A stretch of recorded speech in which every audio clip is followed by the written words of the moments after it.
4 ખેડૂતોને જેલમાંથી મુક્તિ મળી છે. નામદાર હાઈકોર્ટનો અમે આભાર માનીએ છીએ. અને ધારાસભ્ય ચૈતર વસાવા વન વિભાગના કેસમાં અમને સજા કરવામાં આવી હતી.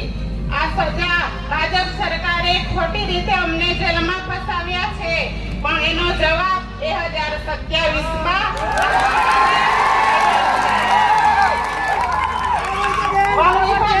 ખેડૂતોનો પાક કાપી નાખવામાં આવ્યો છે.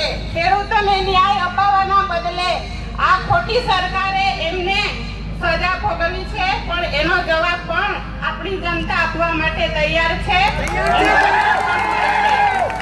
આજે ધારાસભ્ય ચૈતર વસાવા આદિવાસી સમાજ માટે ઘણી લડત આપે છે, ત્યારે આ ભાજપ સરકારને ગમતું નથી, એટલે રાજકીય કિન્ના કરી રાખી ખોટી રીતે એમને વારંવાર જેલ ભોગવે છે, પણ એનો જવાબ પણ આ જનતા આપવા માટે તૈયાર છે.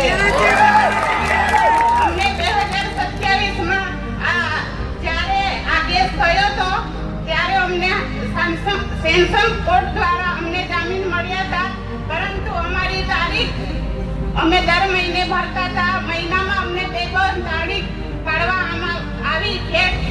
કેસને ખૂબ ચલાવવામાં આવ્યો. એ લોકોએ ખોટી રીતે સજા ભોગવી છે, પણ એનો બદલો પણ જનતા આપવા માટે તૈયાર છે. તમારા તમારી આશીર્વાદ એટલે તમારો બધાનો ખૂબ ખૂબ આભાર. જેલમાં અમને ઘણી તકલીફ પડી, સમય કાઢવા માટે ખૂબ મુશ્કેલ હતું, અને અમને ખૂબ તકલીફ પડતી હતી, પરંતુ તમારા આશીર્વાદથી અમે બહાર આવ્યા છે. તમારો બધાનો ખૂબ ખૂબ આભાર. જેલમાં ધારાસભ્યને દર શનિવારે પતિ પત્નીની મુલાકાત કરવામાં આવતી હતી. તમારા બધાને સાહેબની તબિયત પણ સારી છે. તમને બધાને સમાચાર આપ્યા છે.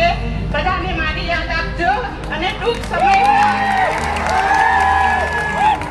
સમયમાં અઠવાડિયામાં ચૈતર વસાવાને પણ જામીન મળશે. નામદાર હાઈકોર્ટનો અમે આભાર માનીએ છીએ. ન્યાય પ્રણાલિકા પર પૂરો ભરોસો છે. આપણને ન્યાય ચોક્કસ મળશે. સત્ય પરેશાન થઈ શકે છે, પરંતુ પરાજિત થઈ નહીં. સત્યનો હંમેશા વિજય થયો છે.